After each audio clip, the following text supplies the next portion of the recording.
Voilà, salut à tous.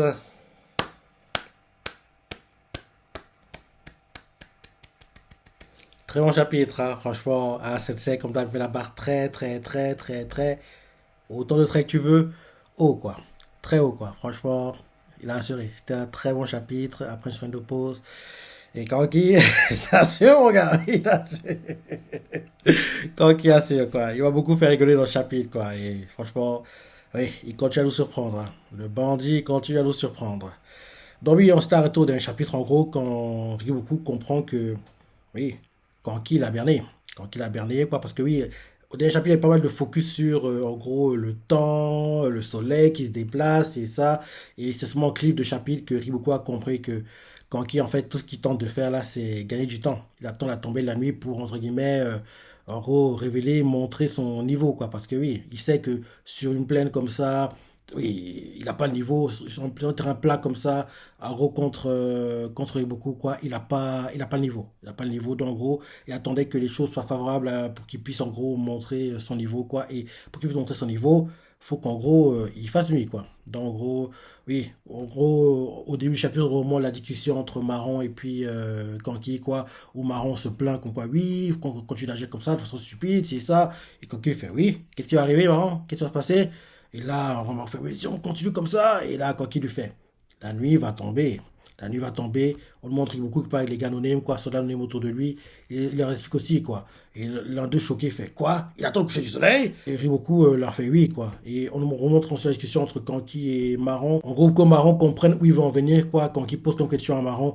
Oui, Marron, en gros, si tu veux gagner, en gros, une bataille, quoi. En gros, en général, qu'est-ce que tu tentes de faire, quoi? Quel est le moyen le plus efficace de gagner une bataille, quoi?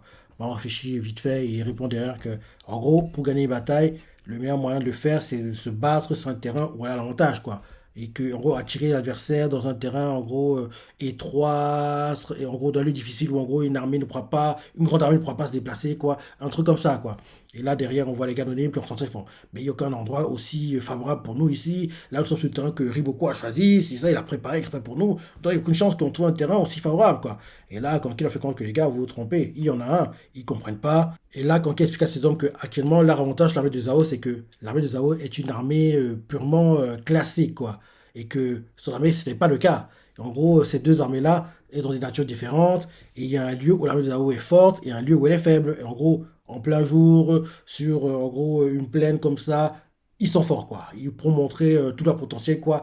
Mais par contre, s'il fait nuit, par contre, nous, des ex-brigands, quoi, on pourra montrer notre vrai niveau, quoi. Dans les ténèbres, dès qu'il dit ça, on voit que tout le monde est choqué, en gros, d'entendre que oui, quand qui fait comprendre que dès qu'il fera nuit, quoi, on sera dans notre monde, eux, ils sont pas habitués à ce genre de choses, quoi. Nous, on a baigné dedans, quoi. Donc, en gros, on va mieux s'en sortir et on pourra, en gros, les surprendre et réussir à sortir de la tenaille que Riboku nous a tendu, quoi. Et là, Marron, dès quand il dit ça, il fait oui, en gros, combler l'écart des effectifs avec l'ennemi en les attirant, en gros, de la nuit ténébreuse, on sera plus à l'aise. Il réfléchit, réfléchit, réfléchit, et là, d'un coup, il fait, hein?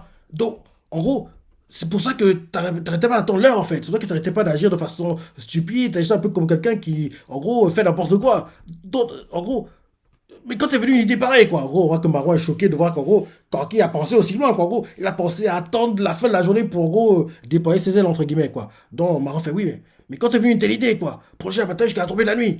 Et là, Kanki explique qu'en gros, l'idée lui est venue dès qu'il a vu que Riboku serait là, quoi. Dès qu'il a vu que Riboku s'est montré, quoi. C'est ça qu'il s'est dit que on peut pas les battre en plein jour, quoi. Donc, il faut que la nuit tombe pour que je puisse montrer mon niveau, quoi. Et justement, là, Riboku explique à ses gars anonymes, quoi, que Kanki, en fait, a l'intention de s'échapper en profitant de la pénombre la nuit, quoi.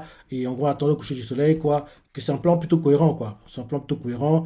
En gros, il a fait se battre l'avant, les ailes, quoi. Et en gros, eux, ils ont perdu des hommes. Par contre, son armée principale, ils sont restés immobiles, quoi. Ils ne se sont pas salis les mains, quoi. En gros, ils sont encore frais, entre guillemets, quoi. Et en plus, les tranches-croix qu'il a mis en place, quoi. En gros, elles servaient, en fait, à faire qu'on redouble de vigilance, quoi. Et afin de gagner du temps, donc, en gros, que le temps s'écoule, c'est ça. Et là, les gars anonymes font, ils sont choqués, quoi. Ils se disent, mais notre siège se poursuivra même après le coucher du soleil, quoi. Et un autre réfléchit et fait, non, non, non, non. Si nous avions compris cela avant, quoi, on aurait pu renforcer notre potentiel offensif en un clin d'œil. En gros, ils auraient mis en place une stratégie plus agressive, plus offensive, quoi. Si, en gros, ils avaient anticipé, s'ils avaient su, en gros, quel est l'objectif de Kanki, quoi. Et là, après les commentaires des quoi, qui, en gros, qui essaient d'anticiper, d'imaginer ce que Kanki va faire, quoi. Riboku dit à ses gars, Non. Kanki n'a pas l'intention de stationner là jusqu'à tomber la nuit, quoi. Et ils sont choqués, ils comprennent pas. Il leur explique que, comme les Shintai et la Gakuka et compagnie, quoi, Kanki a aussi l'intention de passer à travers la cage, quoi. Même s'il réussit à passer à travers la cage, on va le poursuivre sans relâche, quoi. En gros, il leur sera impossible de rentrer en vie à Chin, quoi. Et que Kanki va chercher à s'échapper de l'emprise en profitant de la pénombre. Et là, les données pour sa parler entre les deux fait non, c'est impossible, c'est ça. Il croyait pouvoir franchir la cage avant la nuit, mais il rêve, c'est ridicule. En gros, on voit clairement qu'il ne veut pas croire à ça, quoi. Et là, il y a beaucoup de répondre à ces gars que le fait que Kanki n'ait pas agi depuis le début de la journée, quoi, le fait que ses soldats soient frais, indemnes, c'est ça qui va leur permettre de déployer toute leur énergie et leur puissance pour en gros sortir de la manœuvre, quoi. Et en gros, ils pensent que Kanki va cibler un point précis pour s'en sortir, quoi. Et là, derrière, en gros, on voit que les gars font quoi? Ils s'apprêtent à manœuvrer. Percent dans quelle direction? Ils se demandent. Comme un peu plus tôt, quoi. Ils commencent à faire des spéculations, quoi, et imaginer. L'un d'eux fait, c'est la droite, c'est forcément pas la droite. Oui, c'est par là que le Shintai est passé un peu plus tôt. Quand il dit la droite, en gros, c'est la gauche de Kanki, quoi. La gauche de Kanki, quoi. Donc, en gros, la droite, leur droite à eux, quoi. Donc, en gros, à la gauche de où est Kanki, quoi. Dans un autre fait, non, à la place, j'irai droit, en arrière. S'ils font ainsi, ils vont tomber directement derrière la forteresse, en gros, de Sekirei, qui tiennent désormais, c'est ça. Et là, et beaucoup de gars entendent ça, il leur fait ni l'un ni l'autre. Et il leur fait comprendre que il ira à gauche. Il ira à gauche, quoi. Donc, de leur point de vue, à leur droite. En gros, les gars donnés, quoi. L'un d'eux pensait à droite, en gros, leur droite, quoi. Donc, en gros, à la gauche de Kanki. Un autre pensait droit à l'arrière, quoi. Et là, Ribuko a fait non, non, ni l'un ni l'autre, ni à notre droite, en gros, la gauche de Kanki, ni en arrière, mais plutôt à notre gauche, donc en gros à droite pour Kanki, quoi. Donc Kanki va tenter une évasion par la droite. Donc quand on voit ça, tu vois à quel point, oui, c'est beaucoup, très grand stratège, quoi. Quand en gros, il a réussi à te lire, quoi, c'est fini pour toi, tu peux plus t'en sortir, quoi. Il réussit à anticiper tous tes mouvements, 3 4 5 6 7 jusqu'à 10 coups à l'avance, quoi. Tellement il est trop intelligent, le type. Donc là, il réussit à anticiper, quoi, et derrière, ça fait comprendre que beaucoup a raison, parce que Kanki fait on y va, Marron, commencez. Et là, Marron crie à tous les soldats, à l'ensemble de tous les soldats de l'armée de Kanki, nous préparons une évasion par la droite, armée, chargez. Donc, gros, beaucoup, t'as sûr, mon gars. Quand il t'a lu, quoi, c'est fini pour toi. Et là, bon, comme en gros, il a compris l'état d'esprit dans lequel Kanki est actuellement, ce que Kanki tente de faire, il a aussi anticipé tout ce qu'il allait faire derrière, quoi. Donc, dès que, en gros, il lance l'évasion par la droite, quoi, on nous montre, en gros, les gars de Noné m'a écrit beaucoup, sont choqués, ils font quoi? Mais, il charge sur la droite! Comme l'avait anticipé le Seigneur Iboko! Ça me tue, quoi. Ça me tue à chaque fois de voir comment ils sont impressionnés de l'intelligence et de l'anticipation de Riboku, quoi. Donc on voit en gros les gars en première ligne, quoi, de Zao qui attend les soldats de Kanki, quoi. Et on les voit qui font oui, ils rêvent ou quoi, ils pensent qu'on va passer par ici, jamais de la vie, c'est ça. On voit le général en première ligne, quoi. Il fait oui, il ne faut que se débattre suite à l'échec de la formation, notre nombre suffira, prenez-les de court et ramenez la tête de Kanki. En gros, il gavanise les soldats comme ça, quoi. Et là derrière, les soldats anonymes dont Dariboku, comment il a réussi à anticiper où irait en fait Kanki, quoi. Il leur explique en fait que les mouvements en va-et-vient des bataillons entre le centre et les quatre directions de la croix, quoi, qui sont intervenus un peu plus tôt, avaient en fait un autre but, quoi. En plus de leur faire gagner du temps, ils cherchaient en fait dans quelle direction les mouvements de l'armée de Zhao étaient les plus perçants, quoi. Donc c'est ce qu'ils cherchaient, quoi. Et en gros, comme il a trouvé en gros que les mouvements les plus perçants étaient justement à leur droite, quoi, à la droite de Kanki, quoi. Donc c'est vrai que c'est dit que faut qu'il fasse sa percée, quoi. Donc en gros c'est ça. C'est comme ça qu'il a réussi à choisir et à décider où il ferait sa percée. Et c'est aussi comme ça que Riboku a réussi à anticiper où il ferait sa percée, quoi.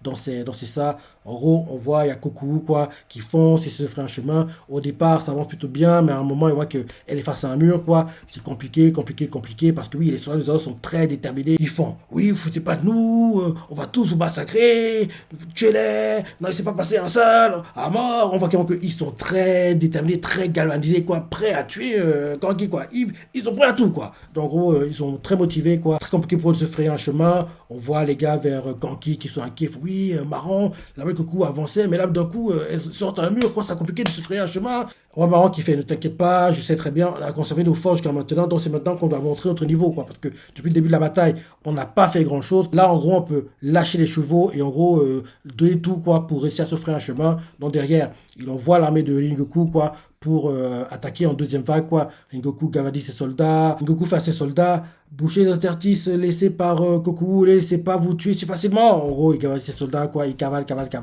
les combats continuent, et on nous montre comment, en gros, Riboku réfléchit. On demande les gars autour de Riboku qui font oui, là tu vois, sont en train de charger en vague, quoi, mais on n'est pas sûr que ça va tenir. Il demande Riboku, ça va, est-ce que ça va aller quand c'est qu'on dit? Le gars n'a pas le temps de terminer sa phrase que Riboku crie à tout le monde. Ordre ensemble de l'armée du siège.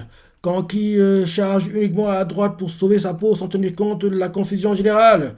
Il n'a désormais plus de plan ingénieux en réserve. Lancez l'assaut général de toutes les directions et ensevelissez l'armée de Kanki. En gros, il écrit ça à tous ses soldats, quoi, et en gros, ils suivent les directives de Riboku, quoi. Donc, on voit que oui, c'est compliqué pour eux d'avancer. On montre Eki ensuite qui, oui, comme en gros, ces gars lui font comprendre que oui, là actuellement, Kanki est en train de se frayer un chemin, quoi. À droite, faut qu'on aille là-bas. Donc, on voit Eki qui galère, mais il fait dire, ce sont les gars. On va suivre le moment de l'armée de Kanki, quoi. En gros, vu qu'ils vont à droite, on ira aussi à droite, quoi, et on va suivre derrière eux, quoi.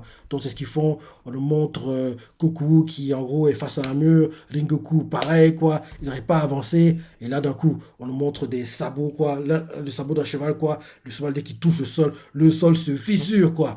Et d'un coup, on voit le gars, c'est un molosse, quoi. Son cheval, il doit faire combien? Au moins 3 mètres de cheval, au moins 3 mètres, et le gars il doit faire au moins 7 mètres. J'exagère, ben il est bolos, hein. Il doit faire au moins 300, 400 kilos, quoi. Et oui, le cheval est très, très, très, très grand et robuste, quoi. En gros, on voit les soldats de Zao, quoi. Dès qu'ils voient ça, ils font, hein? Mais c'est qui ce type? Et on voit le gars, il s'appelle Zeno, quoi, avec sa masse. Oh, il crie, il massacre les soldats parce que en gros, les soldats sont les chevaux, quoi. Les chevaux ont à peu près la même taille, quoi. Mais le gars, Zeno, son cheval, il est 2 fois, 3 fois, 4 fois plus grand que les chevaux normaux, quoi. Parce que les gars de Zao sur leurs chevaux, quoi, ils doivent regarder le ciel pour le regarder, quoi. Ils font, mais c'est qui ce type?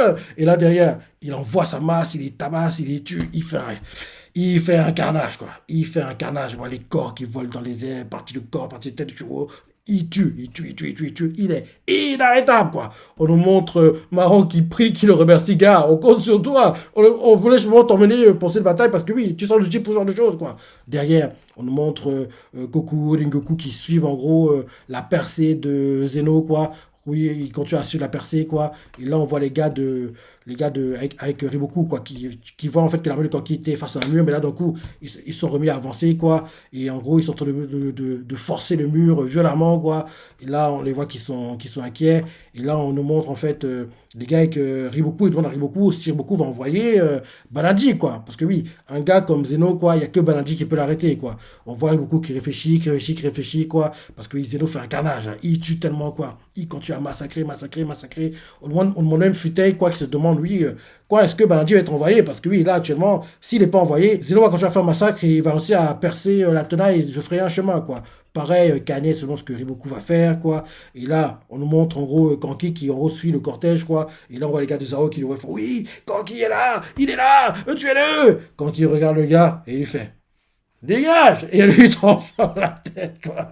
Et là, on voit Zeno continuer à faire le massacre, quoi. On voit que quand il cavale, quoi, au-dessus de lui, il y a des parties de corps qui volent plus de sang. Quand tu es sur chemin, tout le monde suit, quoi. Donc, il continue d'avancer. On nous montre Marron qui prie, qui est heureux que oui, Zeno montre la voie comme ça, quoi. Et en gros, c'est comme ça que le chapitre se termine, quoi. Oui. Très bon chapitre. Très bon chapitre. Et oui, Zeno là, il fait peur, hein. Il est très, très, très, très, très, très fort, hein. Et logiquement, vu que Riboku hésite à envoyer Banadi, peut-être qu'il va laisser Kanki s'en sortir pour la journée.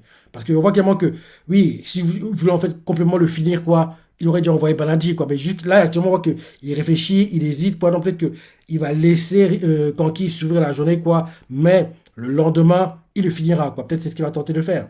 Mais même si je me dis que là, en apparence comme ça, là c'est la fin de la journée, les combats sont censés s'arrêter, quoi.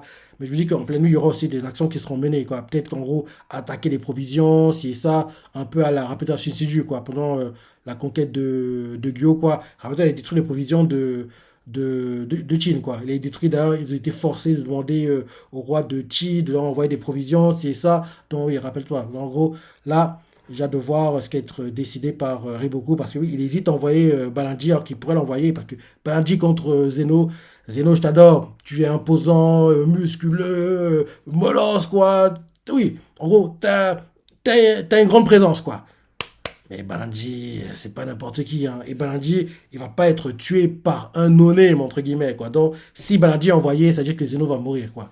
Parce que oui, Balandi, s'il est être tué par quelqu'un, c'est pas Shin, Moten, Ouon, Kanki, Osen, Denrimi, So, ou bien, oui, ce genre de personnes, quoi. En gros, si, en gros, Balandi doit être tué par quelqu'un, c'est pas ce genre de personne, pas un no-name, entre guillemets, Zeno, parce que Zeno, on le voit quasiment jamais, quoi. Donc, si là, il intervient et derrière, bim, il tue Balandi, ça fera un peu tâche, parce que Balandi, vu comment il a été vendu, quoi, il doit pas être tué par un gars comme ça. En plus, son fils est encore vivant et je perds pas espoir de penser que il y aura, entre guillemets, en gros, une scène comme quoi, Shin tue le fils de Balandi. Balandi, il va pas laisser passer un truc comme ça. Il va pas prendre sa revanche, quoi. Donc, il va dire, Shin, j'ai des comptes à régler avec toi. Donc, on devra avoir un repeat, entre guillemets, de ce qui s'est passé entre Shin et puis, rappelle-toi, à l'époque, c'était avec, en gros, quand Shin a tué Keisha, Gakue veut le venger, Shin veut venger Gakue, quoi. Là, ça sera similaire, sauf que, bien sûr, ça devrait pas être one-shot à la Gakue, parce que oui, quand Shin battra le fils de Baladi, quoi, Balandi contre Shin, ça peut pas être un combat qui est expédié, quoi. Il va durer un peu, quoi. Donc, on va voir que Shin, à chaque fois, les gens le détestent parce qu'il tue les personnes proches d'eux, le monde de leur famille, c'est ça. Donc, oui, je pense que Balandi, s'il intervient, Zeno va mourir, quoi. C'est certain qu'il mourra. Par contre, s'il n'intervient pas, c'est-à-dire que Riboku va laisser la journée passer, entre guillemets, et faire comprendre à Kanki que tu t'es bien sorti, mais demain, je te finis. Bon, c'est l'un des deux scénarios, je pense, quoi. L'un des deux scénarios, quoi. Donc, soit, en gros, il envoie Baladi et Baladi finit Zeno, soit Baladi n'est pas envoyé. Par contre, le lendemain, Riboku va voir le finir assez rapidement parce qu'entre guillemets, il aura percé toutes les stratégies possibles, imaginables que Kanki peut faire, quoi. Et même, moi, à sa place, je le laisserais partir. Je serais parti parce que oui, entre guillemets, il a déjà lu Kanki, quoi. Il sait déjà de quoi Kanki est capable. Et il sait que oui, même s'il sait mettre les stratégies en place, quoi, il n'arrivera pas. En gros, il a déjà percé à jour tous les pièges que Kanki peut mettre en place, quoi. Donc, en gros, s'il part, s'il réussit à s'en sortir, quoi. Dans le fond, c'est pas bien grave parce que dans demain, il va pas recréer un truc nouveau, quoi. Donc, la bataille doit ressembler à la même chose et tu devrais pouvoir le battre facilement. À part si, enfin, au scénario. Et je me dis que Riboku doit y penser, il doit avoir peur du fait que oui, là actuellement tout va bien, mais à un moment, Osen va arriver, hein, parce qu'il ne faut pas croire. Osen doit jouer un rôle dans ces combats, quoi. Il doit, entre guillemets, aider à ce que Kanki et Riboku aient leur one-one, parce que oui, rappelle-toi, la il fait comprendre que les combats qui auront lieu là, en gros, sera le showdown, entre guillemets, entre Kanki et Riboku, quoi. Et Osen va jouer un rôle dedans pour faciliter le showdown, quoi, entre guillemets. Donc, oui. Là, je pense que les deux choix qui s'offrent à Riboku, c'est le laisser partir et en gros le finir le lendemain, quoi. Ou bien envoyer Balanji et Zeno va mourir. Donc, c'est les deux scénarios, je pense. Les deux scénarios. Et je me dis même que il doit aussi penser, il doit aussi réfléchir au fait qu'en pleine nuit, il pourrait avoir des attaques surprises, ce genre de choses, quoi. Donc là, j'ai hâte de voir, en gros, ce qu'il va décider, parce que, en gros, le kiff, c'est beaucoup qui réfléchit, quoi. Et tout le monde se demande, en gros, pourquoi il n'a pas envoyé Banadji, c'est ça, parce que, oui, il doit penser à l'après, il doit réfléchir au fait d'essayer de le finir maintenant et d'échouer, ou bien attendre le lendemain et d'être sûr, entre guillemets. Donc, on va voir. On va voir ce qui est décidé par Riboku au prochain chapitre, quoi. Donc, oui, très bon chapitre, j'ai adoré. Comme je le dis toujours, il y a deux mangas. Je dis deux mangas pour lesquels je ne suis jamais, mais alors, jamais déçu. C'est pour ton Shingeki no Kyojin et bien sûr Kingdom. Ah, Sensei, t'as assuré. Je t'en prochain chapitre avec impatience, comme toujours. J'ai la pensée, les pages que t'as préférées, les commentaires, like et. Allez, salut!